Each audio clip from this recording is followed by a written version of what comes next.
കുവൈറ്റിലെ എയർസെൽത്തെ തിയേറ്ററാണ്. ഇതിൻ്റെ പ്രവർത്തനം എങ്ങനെയാണെന്നുള്ളത് ജസ്റ്റ് ഒന്ന് വിശദീകരിക്കാം. കയറി വരുമ്പോൾ തന്നെ ഈ സ്വിച്ചാണ് ലൈറ്റിനുള്ള സ്വിച്ച്. ഇതിട്ട ശേഷം എല്ലാം തന്നെ റിമോട്ടിലാണ് കൺട്രോൾ ചെയ്യുന്നത്. ഇതിൽ ഓൺ ഓഫ് എന്നുള്ള സ്വിച്ച് അമർത്തി കഴിഞ്ഞാൽ മൊത്തത്തിൽ ഓഫാകും, മൊത്തത്തിൽ ഓൺ ചെയ്യും. പിന്നെ ഓരോ സെക്ഷനായിട്ട് വേണമെങ്കിൽ 1, 2, 3, 4 അങ്ങനെ 7 സെക്ഷനായിട്ട് നമുക്ക് ലൈറ്റുകളെല്ലാം തന്നെ കൺട്രോൾ ചെയ്യാം. പ്രൊജക്ടർ ഓൺ ചെയ്യാനായിട്ട് ഇവിടെ പ്രൊജക്ടറിൻ്റെ സ്വിച്ചാണ്. ഇത് ഡിജിറ്റൽ പോഡിയത്തിൻ്റെ സ്വിച്ചാണ്. ഇത് രണ്ടും ഓൺ ചെയ്ത ശേഷം റിമോട്ടിൽ പവർ ബട്ടൺ ഓൺ ചെയ്ത് കഴിഞ്ഞാൽ പ്രൊജക്ടർ ഓണായി വരും. ഈ കാണുന്ന ഡിസ്പ്ലേ ഇതിൻ്റെയാണ്. ഇവിടെ കിടക്കുന്ന ഇവിടെയുള്ള ഡിജിറ്റൽ പോഡിയത്തിൻ്റെയാണ് ഈ ഡിസ്പ്ലേ. നോർമലി പ്രൊജക്ടർ ഓണായി വരുമ്പോൾ അങ്ങനെ ഹോം സ്ക്രീനായിരിക്കും കാണുക. നമ്മൾ ഡിജിറ്റൽ പോഡിയത്തിൻ്റെ ഡിസ്പ്ലേ കിട്ടണമെങ്കിൽ ഏറ്റവും ടോപ്പിലെടുത്ത ശേഷം ഇവിടെ ഇൻപുട്ട് എന്നുള്ള ഓപ്ഷനിൽ HDMI 1 സെലക്ട് ചെയ്താൽ മതി.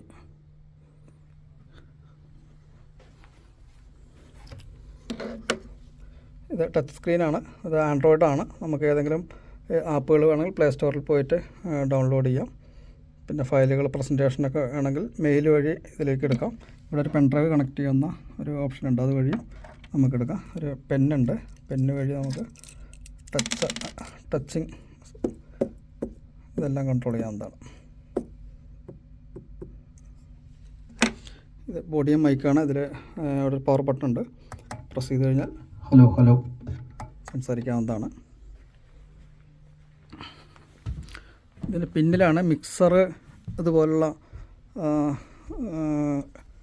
കാര്യങ്ങളൊക്കെ വരുന്നത്. ഇവിടെ ഈ സ്വിച്ചുകൾ ഓൺ ചെയ്ത് കഴിഞ്ഞാൽ ക്യാമറ പ്രിവ്യൂ നമുക്കതിൽ കാണാനായിട്ട് പറ്റും. 2 ക്യാമറ ഇൻസ്റ്റാൾ ചെയ്തിട്ടുണ്ട്, ഒന്ന് ഫ്രണ്ടിലും ഒന്ന് ബാക്കിലും.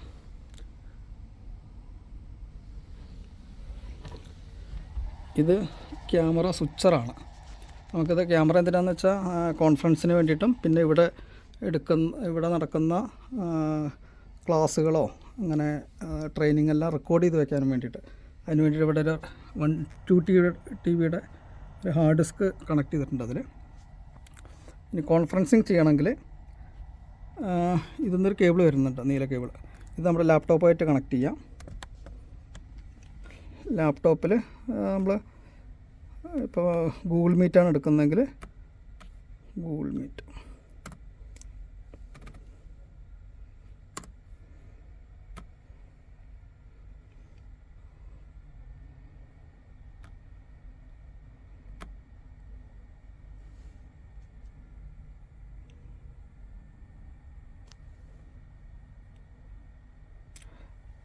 ഇവിടെ ഈ സ്വിച്ചർ വഴിയുള്ള വീഡിയോ ഔട്ട്പുട്ടായിരിക്കും ഇതിലേക്ക് വരിക. സ്വിച്ചർ വഴി നമുക്ക് 2 ക്യാമറകൾ സ്വിച്ച് ചെയ്യാനായിട്ട് പറ്റും.